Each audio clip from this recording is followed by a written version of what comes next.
नमस्कार, मैं हूं विनोद कुमार शुक्ला। अड्डा पर आपका स्वागत है।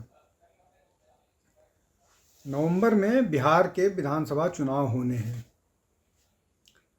बिहार के चुनाव महत्वपूर्ण है, हर दृष्टि से महत्वपूर्ण है, लेकिन जिस तरह से आरजेडी, उनके नेता या बाकी सब लोग चुनाव को लेकर के या अन्यथा जिस तरह से व्यवहार कर रहे हैं, वो लगातार उनके मुश्किलों वाली स्थिति को बयान करता है।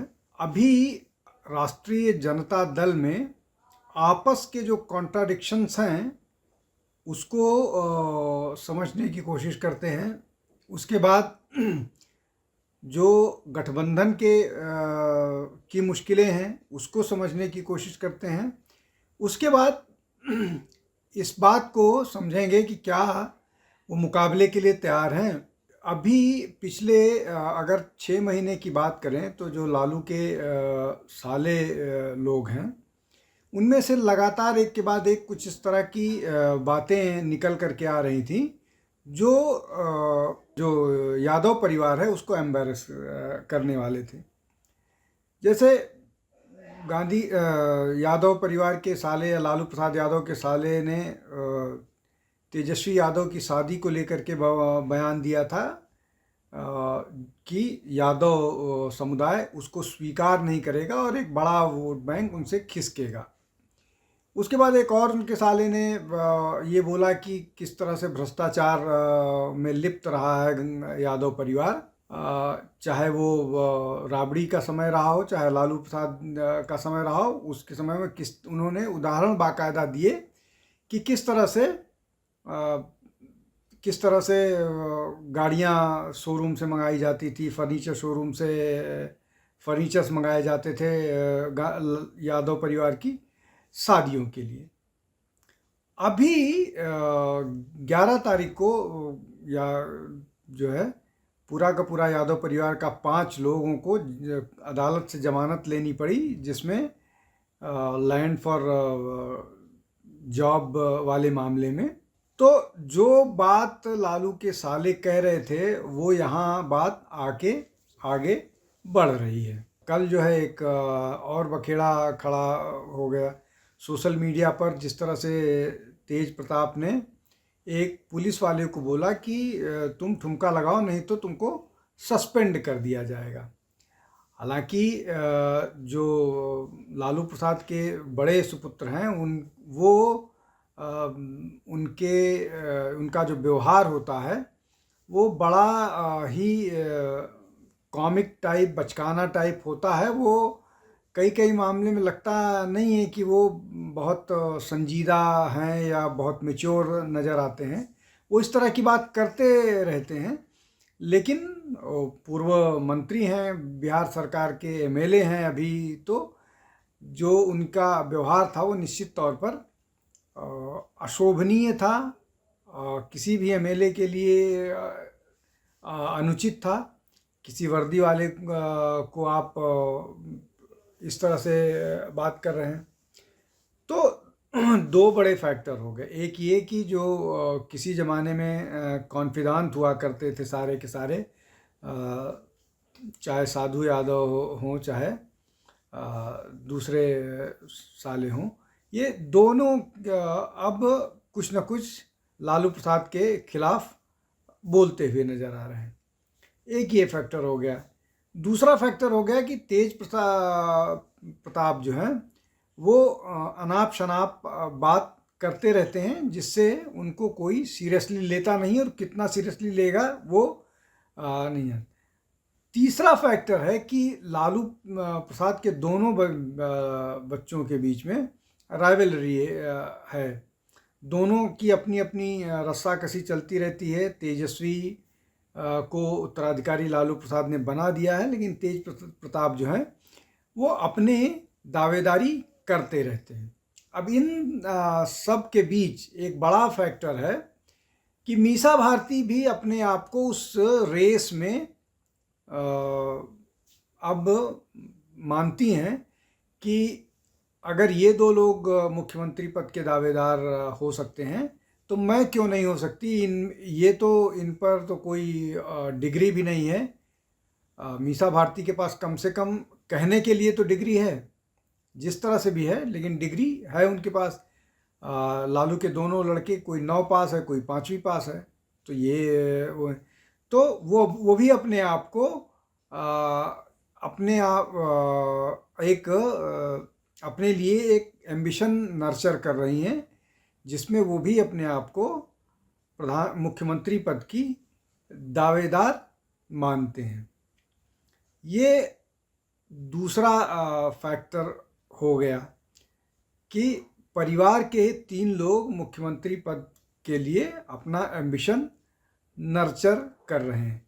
तो ये पार्टी के अंदर का मामला हो गया। अब पार्टी के बाहर किस तरह की मुश्किलें उनके लिए हैं।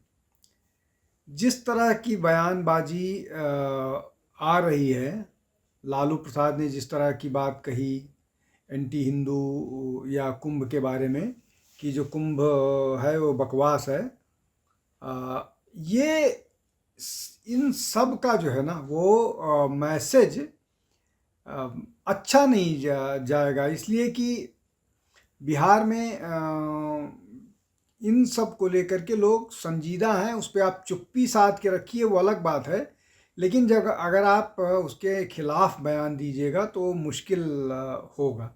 और ऐसा नहीं है कि वो केवल ओबीसी के लिए, जब ओबीसी समुदाय ही उसका विरोध करेगा। अब इसमें अगर आप देखिए तो लालू की पार्टी के लोग, चाहे वो उनके मंत्री हों, शिक्षा मंत्री जो थे जब उनकी सरकार थी, उन्होंने जिस तरह से रामचरितमानस के बारे में बात कही थी, या लालू प्रसाद यादव ने जिस तरह की बात कही है, या और भी उनकी पार्टी के लोग जो एंटी हिंदू बयानबाजी करते रहे हैं, वो निश्चित तौर पर अपर कास्ट तो उनके पास जाएगा ही नहीं, लेकिन जो ओबीसी और एमबीसी उनको वोट करता है वो भी उनसे दूर होगा। दलितों का उनके पास जाना मुश्किल है, इसलिए कि दलितों पर पूरी तरह से चिराग पासवान का कब्जा है ज़्यादातर। और चिराग पासवान ने पिछले चुनाव में, जब वो नीतीश के खिलाफ थे, इस चुनाव में उन्होंने अभी से स्पष्ट कर दिया कि वो नीतीश के नेतृत्व में से उनको कोई दिक्कत नहीं। हालांकि ये मसला बाद में सेटल होगा कि मुख्यमंत्री बीजेपी का होगा या जनता दल यू का होगा, इसलिए कि मुख्यमंत्री पद के दावेदार के साथ चुनाव नहीं लड़ा जाएगा, ये तय है। तो ये बाद में इस पर फैसला होगा कि मुख्यमंत्री कौन होगा। लेकिन चिराग ने अपना वो प्लान, अपना मत स्पष्ट कर दिया है। अब अगर दूसरी उधर की तरफ देखें तो आरजेडी, जिसको महागठबंधन का जो हिस्सा था, आरजेडी और कांग्रेस, ये अभी कहीं किसी चर्चा में ही नहीं है चुनाव को लेकर के। दूसरी तरफ एनडीए में बीजेपी, जनता दल यू, चिराग, हम, ये सब कोहिजन के साथ एक साथ मिल करके चुनाव के बारे में सोच रहे हैं, काम करना शुरू कर दिए। वो किसी और दिन चर्चा करेंगे। आज बात कर लेते हैं महागठबंधन या जो आरजेडी से जुड़े हुए मसले हैं। अब ये बड़ा मसला हो गया कि आपस की एक तो लड़ाई हो गई, प्लस ये जो हिंदुत्व को लेकर के बयानबाजी है, इसको बीजेपी बहुत ज़ोरदार ढंग से भुनाएगी। चाहे वो बांग्लादेशी घुसपैठियों का मामला हो, चाहे हिंदू प्रतीकों के अपमान का मामला हो, और वो आरजेडी के सबसे बड़े नेता के मुंह से आ रहा है। उसके अलावा बाकी और जो नेता जो इस तरह की बात करते रहे वो अलग। तो ये चौथा मसला हो गया।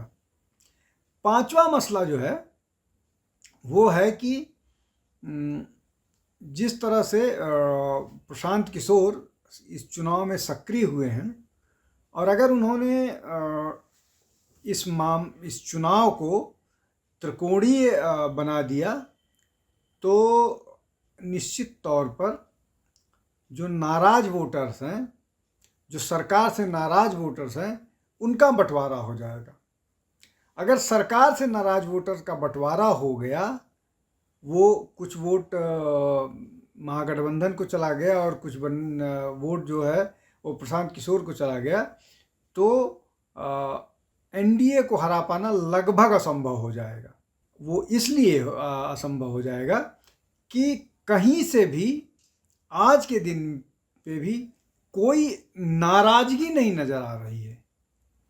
जो 6 महीने पहले या महीने पहले ये दिखने लगता है कि नहीं, जनता सरकार के खिलाफ है, सरकार बदलना चाहती है, वैसा माहौल अभी नहीं दिख रहा है। हम मार्च की बात कर रहे हैं, लगभग 6 महीने का टाइम और है, और इतने पहले लोगों की नाराज़गी दिखने लगती है।